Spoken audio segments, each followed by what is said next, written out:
So the big question, can you do coilovers on an XJ, and was it worth it? The answer is yes and yes. I've never had coilovers on a truck, and this thing just goes fast when you need to go fast, crawls when you want it to crawl, adjustable, tunable, absolutely fantastic, and I would highly recommend it for anybody that is building a Cherokee to just go coilovers. So far, pounded on it for a week at the King of the Hammers in the desert, and it survived. So there's some things you could probably do to enhance it, but even the way it is now with those shock towers tied into frame stiffeners and also welded to a lot of the inner fender well, they didn't seem to budge. They held up fine. Took all the abuse we threw at them, and these ADS shocks are awesome. So with that, I'm going to give you some more details now as the video goes on, but if you just want the simple answer of was it worth it, yes. Rough Stuff Specialties front frame stiffeners. Now, I haven't really recorded much of the process here, but it looks ugly. I'm going to grind down most of these welds. I did the same as the main body stiffeners. I sprayed the backside of all these panels with weld through primer and the frame where I cleaned all the metal off. And I added Rough Stuff Specialties pretty much just has these strips coming down, but they don't have really any other holes. So I added some rosette holes, a bunch of just about ½ inch holes. See all those really nice round dots? That's just to add more surface area of contact between these plates and the unibody, mainly because I'm going to be putting in coilover shocks and coilover mount on this, and I wanted to add as much extra strength as I could tying these plates to the body. And it's the last little piece I've got to get in. Notice all the extra round holes I've got, just the voids at which you just have edge welding. I added some rosettes in the middle, so, and then that will tie into the stiffener I've already got there. So, and this is the side that I've already done. Same thing, notice the rosette welds are filled. Doesn't look super pretty, but it's hard because I think that weld through primer still does a lot of spackling and kind of makes it, the weld, somewhat unclean. So not too thrilled with the way the welds came out, but really doesn't matter too much as long as you're nice and solid on the frame and you get a good contact and weld the parent material there to get it all tied together. It should be fine. Significantly stronger than just the standard sheet metal style unibody. So this is some still images of when I was mocking it up. I started cutting the hole. I had a mock-up shock tower that I could use that was just a scrap piece that Rock and Road had laying around. It gave me something I could actually have in my hand, cut the hole.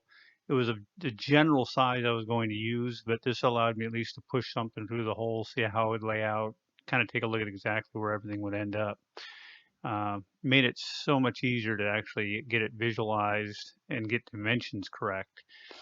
Once I had this laid out, then I was able to take actual measurements and have them actually make the final shock towers exactly how tall I wanted them, exactly how wide, and it just worked out perfectly. All right, the custom Rock and Road tower. This is the driver's side. Got it cut in. It fits right in there. Tucks right up in there under the master cylinder. Comes right around. I should have ample room to service this, take this off, and pull this the booster out if I ever need to. Definitely can get the master cylinder out off those studs. Just tight fit, and then should clear a 3-inch spring hanging off those eyes. at a 6-inch ride height. Depending on where it gives you options, you could almost mount the shock towers on top of the axle and still get on a 12-inch shock. You'd be at 27 inches eye to eye. Right now, from the top of this perch here, which is where the old shock tower used to be, the old shock mount used to be, I cut that off. But the lower control mount, if you mounted a shock tab right here, it's going to be at a slight angle upward, and it will, it's basically 29 inches to this surface. So you figure an inch up, or 28 and a half, that gives about 5 inches of up travel and 7 inches of down travel, and that gives you room to lower this thing down to a 4-inch ride height if you kind of wanted to get it out of the sky a little bit.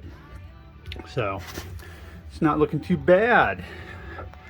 I'm going to add some tabs. You see right across the side, that'll basically come around here, weld onto where the old shock tower used to be, and then same thing over here with the old spring perch. Oops, I'm losing it. Whoosh, there we go. Where the old spring used to come in, it still has quite a bit of material here, so I'm going to also have a tab, probably a 1/4 3/16 plate that's going to be welded to this and welded to this to tie this and that to the tower. Plus, this is the frame stiffener by Rough Stuff that's all welded in. So you can have this surface welded, that surface welded, this rear piece welded, and so that should give it, you know, quite a bit of stability.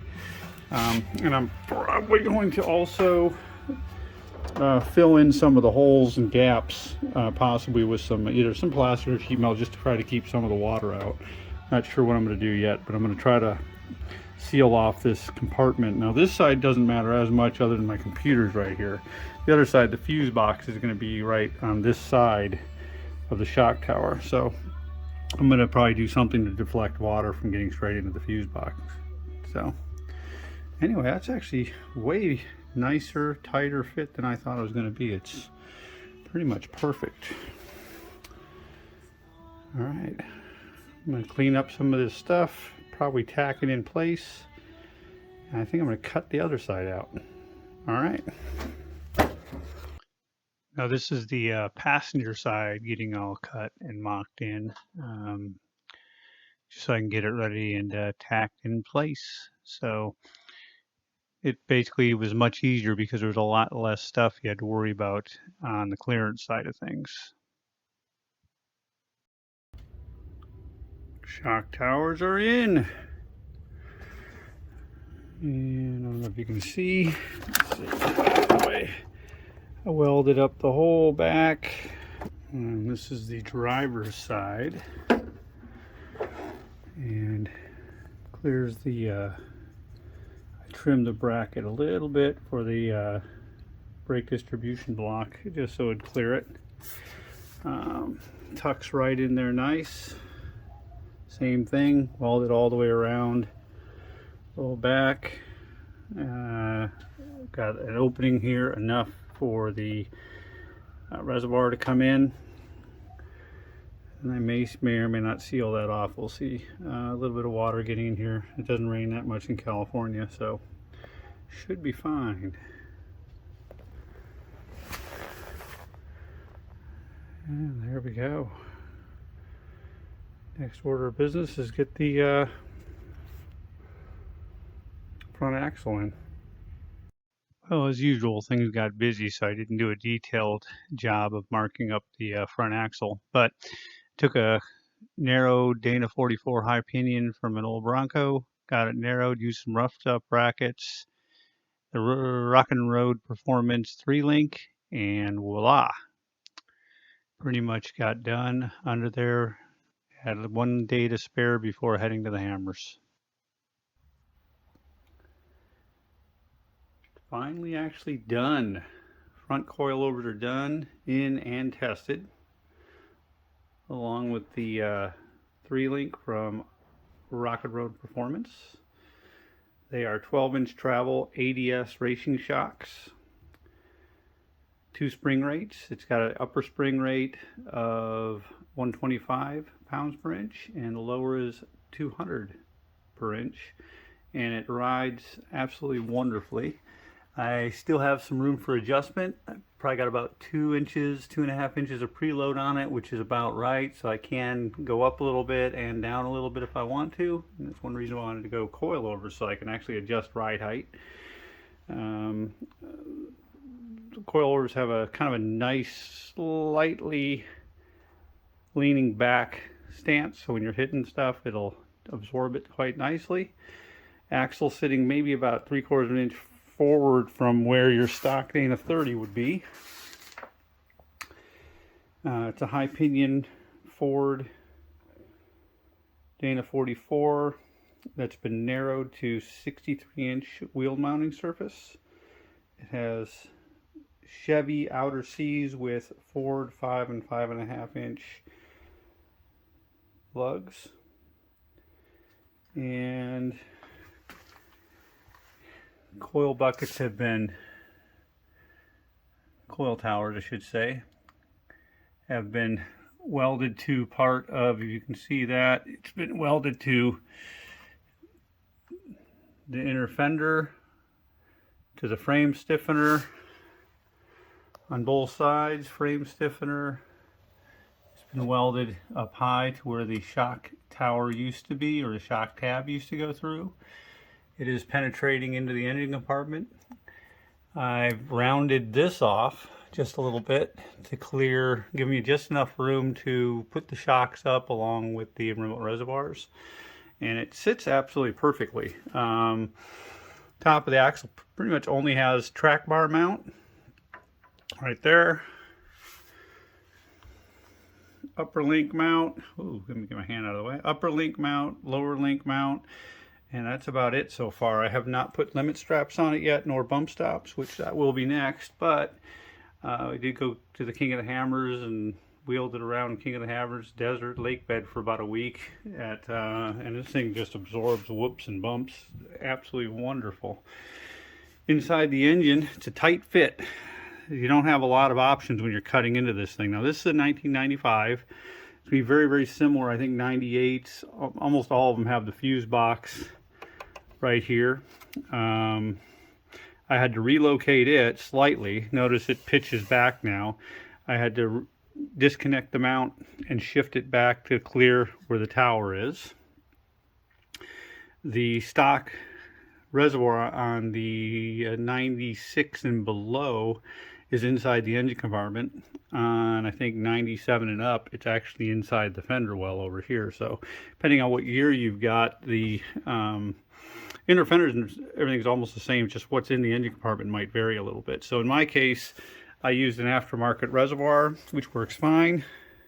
And you can kind of see on this particular side, it comes right through into the engine compartment. I welded it on the top and the bottom to what's left of the fender to give it extra support and strength.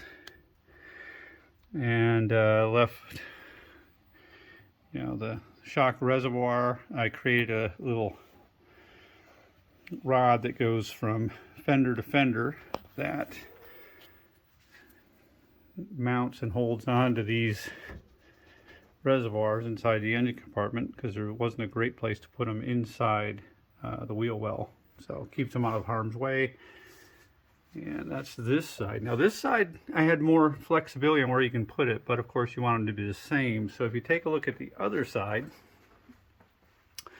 significantly more problems over here. I couldn't move it further back because the brake booster kind of forces it to be in a certain spot. I could not go back any further, and if I ever had to service the booster, you wouldn't be able to get the booster out. So that's why this ended up exactly where it is. And it barely clears. If you can see that, I don't know if you can see it. Barely clears by maybe 3/4 of an inch the actual brake booster on the inside. So it's almost a straight up and down shock mount. It keeps it far away. And if you notice, you have to, obviously you lose the air box. You cannot use the factory air box with the coilovers. So, and I'm in California, so I had to get a carb legal air intake. And the only carb legal air intake that would work with these towers and still maintain the functionality, the cold air separation, all that, is the K&N option for the Cherokee. And it's not bad. It's more pricey than you could probably do on your own, but it worked out absolutely perfectly. You couldn't have spaced it any better, where it separates the air. I was able to keep the air dam there, and it worked out perfect. In fact, it even worked out better than I hoped, because I also used it to mount a power steering cooler, kind of tiny little power steering cooler for the power steering fluid. So worked really good. And this is your shock towers right there. There's your reservoirs. This is the driver's side. I ended up using just standard 24-inch extended brake lines. And this is the Rock and Road track bar bracket for this. We had to move it forward about an inch, and he custom dropped it to where I'd end up with the links. You see if I can get over here and see this. Sorry about all the moving around. But you can see you got the drag link and the track bar. You want them to be as parallel and the same length as possible. They're both the exact same length, and they're almost perfectly parallel to each other. So I'll basically have zero bump steer, and it just handles fantastic. It clears everything I need to clear. Came out really nice. So that's the inside look. Now I'm going to add some videos to this to kind of show how it was put together.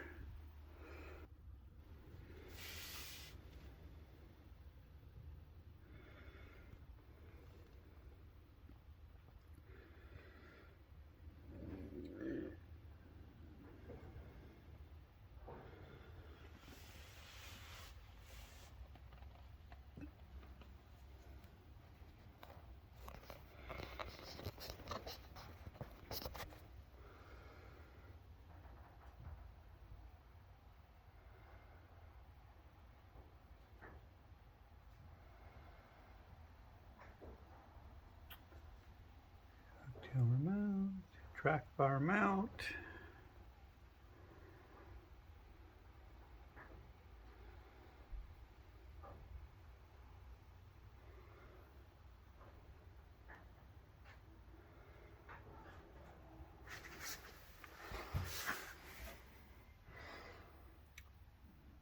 The brackets in this case are from Rough Stuff Specialties.